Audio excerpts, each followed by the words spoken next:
ടിപ്പു സുൽത്താൻ്റെ ഫറോക്ക് കോട്ടയിലേക്കുള്ള യാത്രയിലാണ്. ഇന്ന് നമ്മൾ ചരിത്രമുറങ്ങുന്ന ഫറോക്ക് കോട്ടയുടെ അകത്ത് കയറി ഇവിടുത്തെ വിശേഷങ്ങളാണ് പ്രേക്ഷകരുമായിട്ട് പങ്കുവെക്കപ്പെടുന്നത്. ചരിത്രപ്രസിദ്ധമായ ടിപ്പു സുൽത്താൻ്റെ ഫറോക്ക് കോട്ടയുടെ മുൻഭാഗമാണ് ഈ കാണുന്നത്.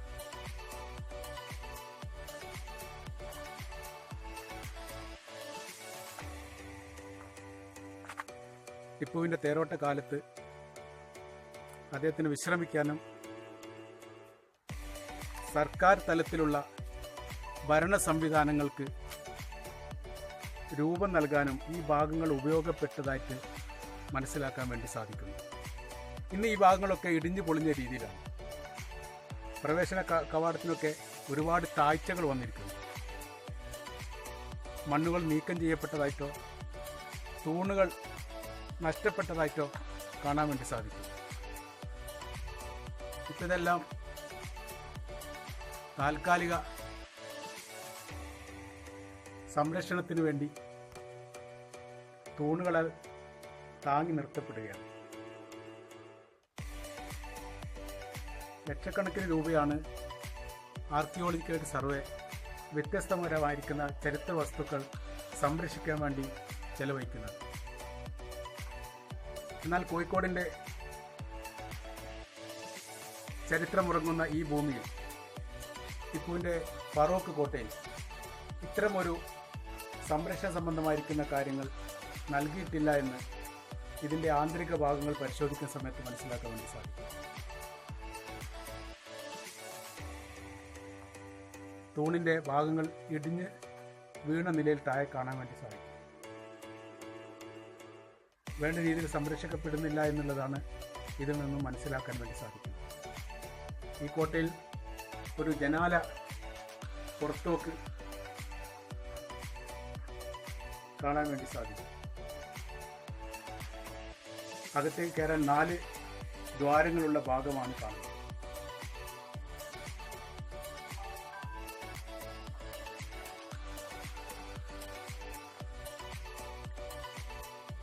ചരിത്രത്തിൽ ഏറ്റവും നിർണായകമാകുന്ന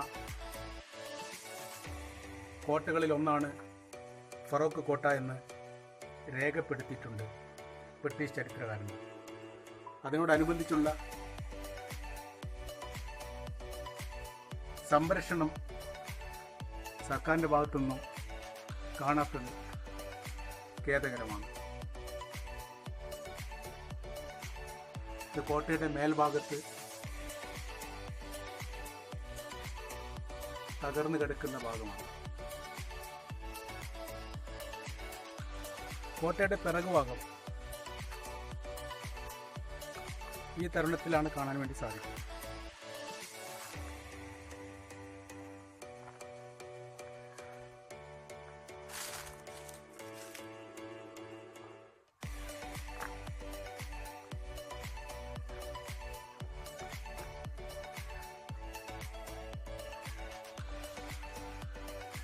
വലിയൊരു പാറക്കെട്ട്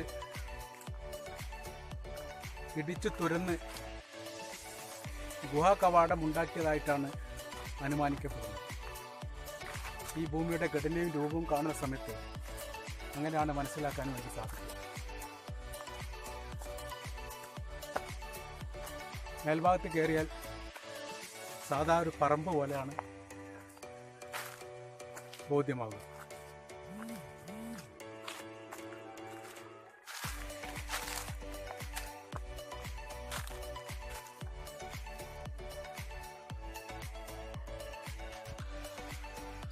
ടിപ്പുവിൻ്റെ കോട്ടക്കകത്തുള്ള കിണറിൻ്റെ ബാഹ്യ ആന്തരിക രൂപമാണ് ഈ കാണുന്നത്.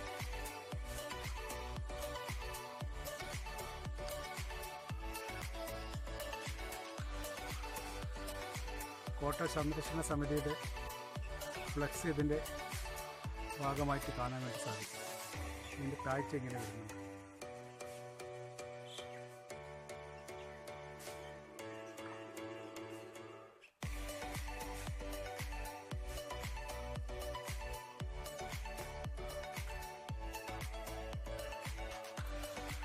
ചുറ്റുഭാഗം കമ്പി വേലിയാൽ നിർമ്മിച്ച് സുരക്ഷാ ഭിത്തി തീർത്തിരിക്കുന്നു.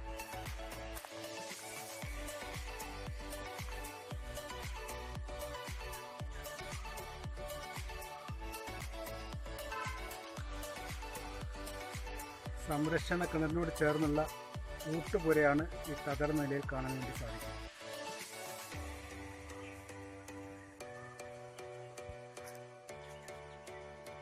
ചെറിയൊരു തുരങ്കം ഇവിടെ കാണാൻ സാധിക്കും. അത് മണ്ണിട്ട് നികത്തിയ നിലയിലാണ്. പിന്നീട് ഇവിടുത്തെ പൗരസമിതിയുടെ പരാതി പ്രകാരം മണ്ണ് നീക്കം ചെയ്ത സമയത്താണ് ഇത് വ്യക്തമായിട്ട് കാണാൻ വേണ്ടി സാധിച്ചത്.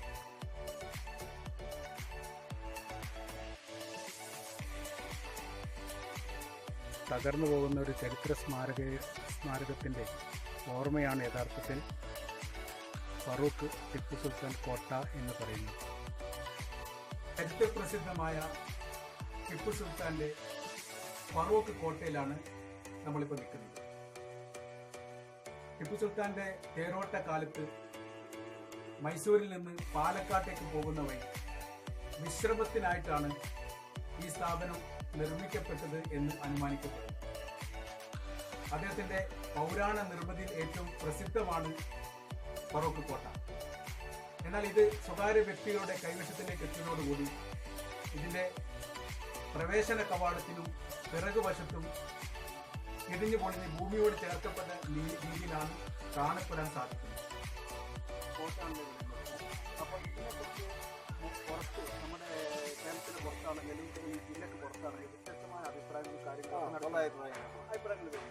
ഇതിപ്പോൾ അയാൾ ഉണ്ടാക്കിയതാണെന്നും അയാളുടെ ഭൂമിയാണെന്നും മറ്റുള്ളവർ കൈവശപ്പെടുത്തിയാണെന്നും സർക്കാർ ഏറ്റെടുക്കുന്നില്ലെന്നും അങ്ങനെ പല വിഷയങ്ങളും. നിങ്ങളിപ്പോൾ പ്രദേശവാസിയാണ്, ഇത് സംബന്ധമായ ഒരു കേസ് നടത്തപ്പെടുന്ന ആളാണ്. ഇതുമായിട്ട് ടിപ്പു സുൽത്താൻ താമസിച്ചു എന്ന് കരുതപ്പെടുന്ന വീടാണിത്.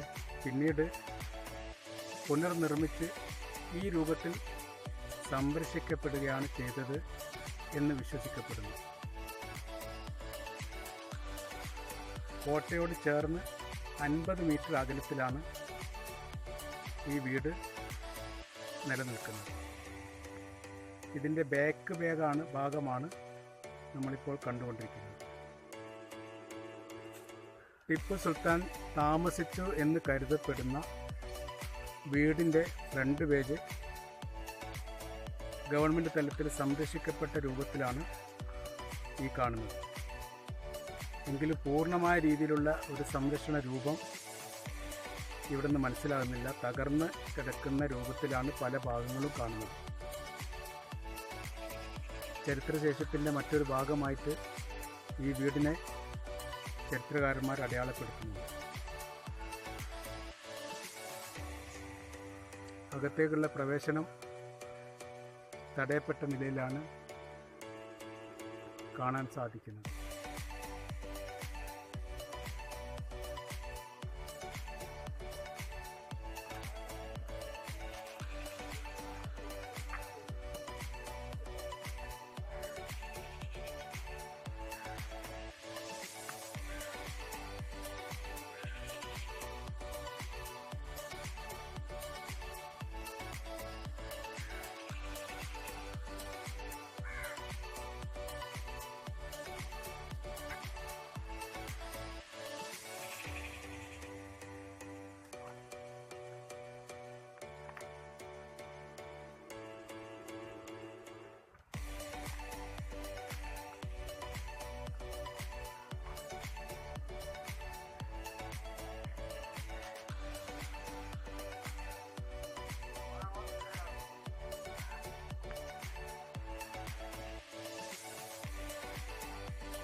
ടിപ്പു സുൽത്താനെ സംബന്ധിച്ചിടത്തോളം ചരിത്രത്തിൽ വ്യത്യസ്തപരമായിരിക്കുന്ന കാഴ്ചപ്പാടും നിലപാടുമാണ് പലപ്പോഴും ചരിത്രകാരന്മാർ ചരിത്രം എഴുതുമ്പോൾ സാധ്യമാക്കി തരുന്നത്. ഓരോരുത്തരുടെ ഇഷ്ടത്തിനനുസരിച്ച് ചരിത്രത്തെ വ്യാഖ്യാനിക്കുകയും ടിപ്പു സുൽത്താൻ വർഗീയവാദിയാണ്, തീവ്രവാദിയാണ് എന്ന രീതിയിൽ വ്യാഖ്യാനിക്കപ്പെടുകയും ചെയ്യുകയും അത് വ്യത്യസ്തപരമായിരിക്കുന്ന പഠന സാമഗ്രികൾ ഉൾപ്പെടുത്തിക്കൊണ്ട് ജനങ്ങളെയും പഠിതാക്കളെയും തെറ്റിദ്ധരിക്കപ്പെടുന്ന രീതിയിലുള്ള സംവിധാനങ്ങളും സാധാരണഗതിയിൽ ടിപ്പു സുൽത്താനെ സംബന്ധിച്ചിടത്തോളം നിലനിൽക്കുന്നു.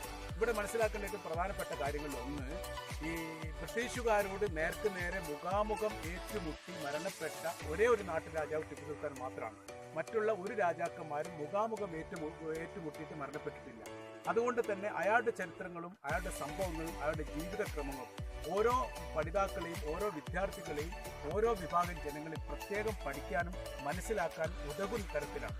അതുകൊണ്ട് ഇത്തരം ഭൂമികളും ഇത്തരം പ്രദേശങ്ങളും ടിപ്പു സുൽത്താൻ തേരോട്ടം നടത്തിയ പ്രദേശങ്ങളും ചരിത്ര ഭൂമിയായിട്ട് ഏറ്റെടുത്തുകൊണ്ട് അതിനെ വ്യക്തമായ രീതിയിൽ സംരക്ഷിക്കപ്പെടുകയും അതിനാവശ്യപരമായിരിക്കുന്ന കാര്യങ്ങൾ ചെയ്തു കൊടുക്കുകയും ചെയ്യുക എന്നുള്ളത് എല്ലാവരുടെയും ബാധ്യതയാണ്. ഈ ബാധ്യത നിർവഹിക്കപ്പെടണമെന്നാണ് വിനീതപരമായ രീതിയിൽ ഞാൻ അപേക്ഷിക്കുന്നത്.